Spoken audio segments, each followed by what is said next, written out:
किसी के क्या शब्द किस सुझाव पे गए उस पर मैं क्यों टिप्पणी करूं।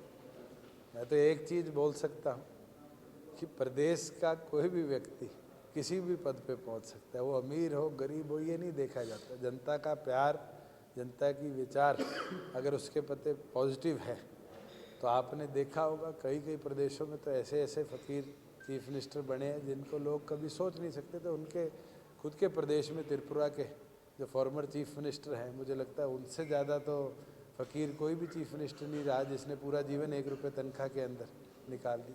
लेकिन कांग्रेस को वो चुनौती दे रही है कि कांग्रेस ने करके दिखाया है। ओपीएस को लेकर सर, कांग्रेस जो है ओपीएस को लेकर जो है नड्डा ने कहा कि चाहे हमारी सरकार आई तो 10 लाख किया जाएगा हिमाचल के अंदर। देखिए, मैंने पीछे भी सीएम साहब से इस पर डिस्कशन करी थी। अगर हम एनपीएस और ओपीएस का डिफ्रेंसिएशन देखें तो सिर्फ 4% का है। 10% आज जमा करते हैं, वो 14% जमा करते हैं। अगर स्टेट विलिंग है, और इस पर हम विचार भी कर रहे हैं कि जल्द हरियाणा भी कोई प्रपोजल लेके आएगी कि हम एनपीएस में ही 4% शेयर बढ़ाकर हमारे एम्प्लॉयज़ को वो बेनिफिट दे दे जो ओपीएस में आ रहा था, तो मुझे लगता है एम्प्लॉयज़ भी सेटिस्फाइड है और हमें स्कीम को बदलने की ज़रूरत थी। और हम तो केंद्र को भी ये ज़रूर कहेंगे कि केंद्र भी विचार करे कि इसको 10 से 14% वो भी करे, जिसमें एम्प्लॉय शेयर भी बढ़ जाए, स्टेट शेयर भी बढ़ जाए। सर, ई टेंडरिंग को लेकर लगातार विरोध हो रहा है। कल बीडीपीओ कार्यालय में जो ताले जड़े गए सरपंचों द्वारा, लगातार विरोध किया जा रहा है। देखिए, ई टेंडरिंग कोई एक विभाग के अंदर नहीं है, सारे विभागों के अंदर है। बिल्कुल पंचायती राज में एक सिस्टम रहा था जिसमें पहले एडमिनिस्ट्रेटिव अप्रूवल सारे हेड ऑफिस से आते थे। पीछे जब विधायकों से चर्चा हुई, ये निर्णय ले लिया गया कि वो पावर डेलीगेट कर दी जाएगी और एससी लेवल पे ही अब एडमिनिस्ट्रेटिव अप्रूवल्स आ जाएंगे।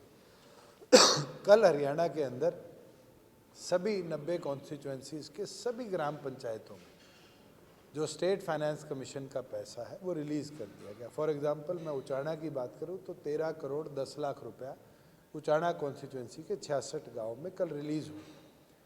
सरपंच जितने भी हैं, मैं उनसे आग्रह करूंगा कि अब आपके हाथ में पावर में यूटिलाइजेशन के लिए पैसा पहली बार आया है, आप यूटिलाइज कर देखें। मुझे भी पता है 21 दिन के टेंडर में दिक्कत आती थी, अब तो 25 लाख से नीचे का टेंडर भी 7 दिन का कर दिया गया है। लगभग जितने कॉन्ट्रैक्टर्स थे वो भी हरियाणा इंजीनियरिंग वर्क्स पोर्टल पर आ गए। एक बार ट्राई कर देखें। अगर इसमें फंड्स यूटिलाइज नहीं होते तो मैं खड़ा हूँ, साथ लग के इस अमाउंट को हम इंक्रीज कर देंगे। मगर प्रयास करने में मुझे नहीं लगता पढ़े लिखे साथियों को कोई दिक्कत आनी चाहिए। और हमने भी बदलाव लाने का काम किया है।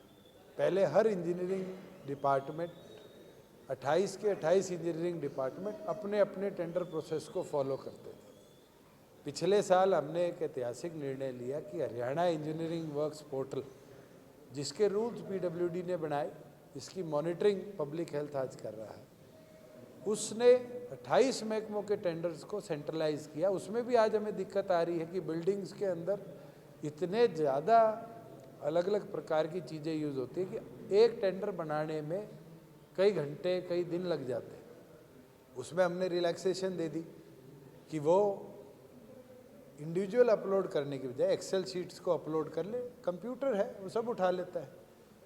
तो प्रयास के साथ ही सुधार होगा।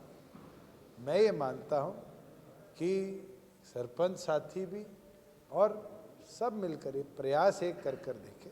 अगर उसके अंदर दिक्कतें आएंगी तो सरकार हमेशा जनता के हित में काम करती है। हम बदलाव करना है, 1000 चीज़ों में पहले बदलाव हुए, इसको 2 लाख को 5 लाख 10 लाख करने में मुझे नहीं लगता सरकार को कोई दिक्कत आएगी। मगर टेक्नोलॉजी यूटिलाइजेशन से किसको पीछे नहीं हटना चाहिए। सर, 25 करोड़ रुपए आपने विधायकों को देने की बात कही थी, बजट की घोषणा थी, कितने विधायकों ने? लगभग 62-63 ऐसी कॉन्स्टिट्यूएंसीज हैं जिसमें पूरे 25 करोड़ तो नहीं बोल सकता मैं। किसी में 7 करोड़ आए हैं, किसी में 8 करोड़ आए, किसी में 12 करोड़ आए।